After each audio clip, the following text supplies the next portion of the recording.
भारत के प्रधानमंत्री नरेंद्र मोदी 22 से 23 अक्टूबर को होने जा रहे 16वें ब्रिक्स शिखर सम्मेलन में भाग लेने के लिए रूस जाएंगे। अब ऐसे में पाकिस्तान की दावेदारी को लेकर अटकलें तेज हो गई हैं। हालांकि सभी देशों की सहमति से ही पाकिस्तान को ब्रिक्स में एंट्री मिल पाएगी और ब्रिक्स में भारत भी मौजूद है। लेकिन क्या भारत पाकिस्तान को ब्रिक्स का सदस्य देश बनने देगा, वो हम नहीं जानेंगे। हम आपको वो किस्सा बताएंगे जब पाकिस्तान के कारण ही भारत एक संगठन में शामिल नहीं हो पाया था। देखा जाए तो भारत मुस्लिम आबादी के लिहाज से टॉप 3 देशों में आता है, लेकिन फिर भी भारत ओआईसी का मेंबर नहीं है। ओआईसी यानी कि ऑर्गेनाइजेशन ऑफ इस्लामिक कॉरपोरेशन, ये इस्लामिक या फिर मुस्लिम बहुल देशों का संगठन है। इसके कुल 57 देश सदस्य हैं।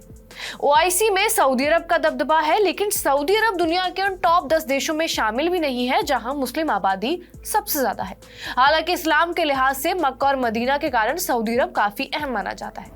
लेकिन क्यों भारत ओआईसी का सदस्य नहीं है? क्या भारत इस संगठन का मेंबर बनने वाला था, लेकिन किसी देश की वजह से ऐसा नहीं हो पाया?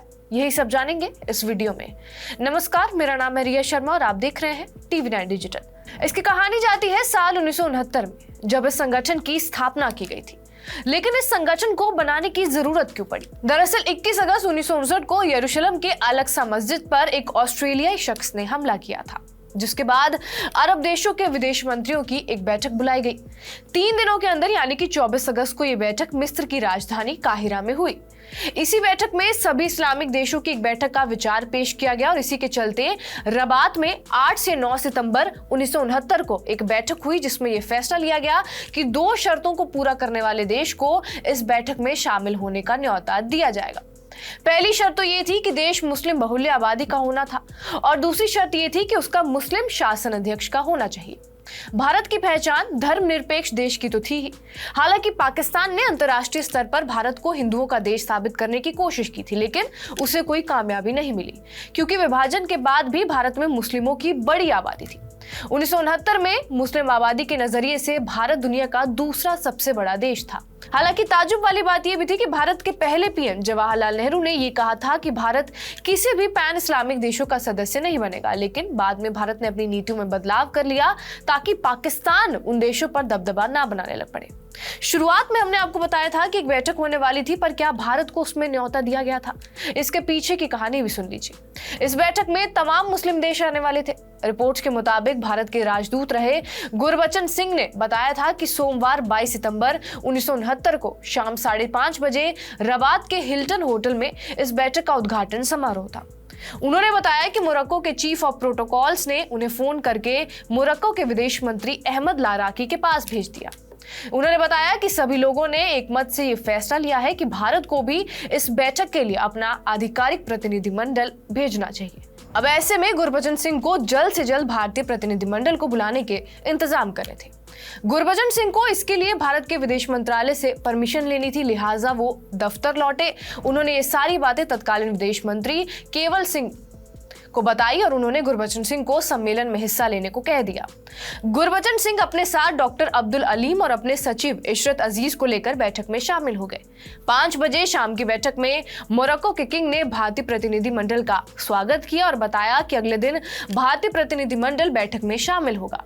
गुरबचन सिंह को जब बैठक को संबोधित करने का मौका मिला तो उन्होंने ये बताया कि भारत के औद्योगिक विकास मंत्री फखरुद्दीन अली अहमद रबात के लिए रवाना हो चुके हैं और अगले दिन की बैठक में शामिल होंगे।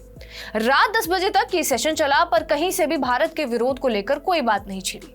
लेकिन 24 सितंबर की सुबह लाराकी ने एक बार फिर गुरबचन सिंह को मिलने के लिए बुलाया और कहा कि अहमदाबाद दंगों की वजह से कुछ सदस्य देशों ने भारत की मौजूदगी पर आपत्ति जताई है और उन्होंने सुबह के सत्र से भारतीय दल को न आने की सलाह दी है। लेकिन दिक्कत यह थी कि भारतीय प्रतिनिधिमंडल निकल चुका था और जल्द ही आने वाला था। इसी दौरान गुरबचन सिंह को पाकिस्तानी राष्ट्रपति की नाराजगी के बारे में पता चला।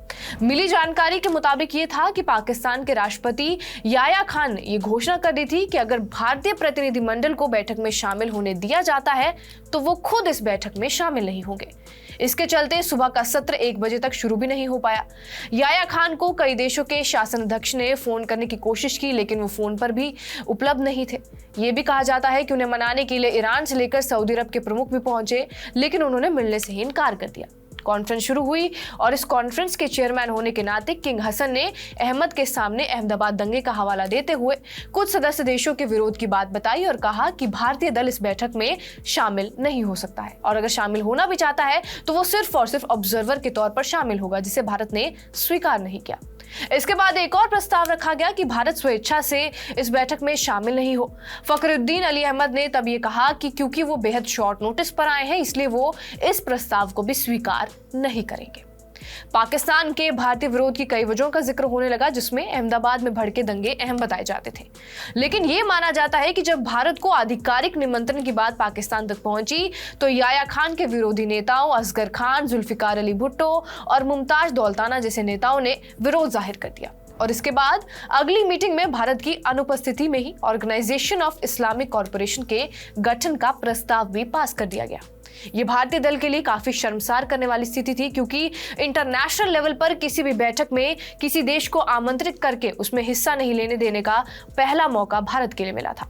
लेकिन अब इसके बाद ब्रिक्स सम्मेलन होने जा रहा है। अब ये देखना होगा कि क्या पाकिस्तान को ब्रिक्स की दावेदारी मिल पाती है या फिर नहीं।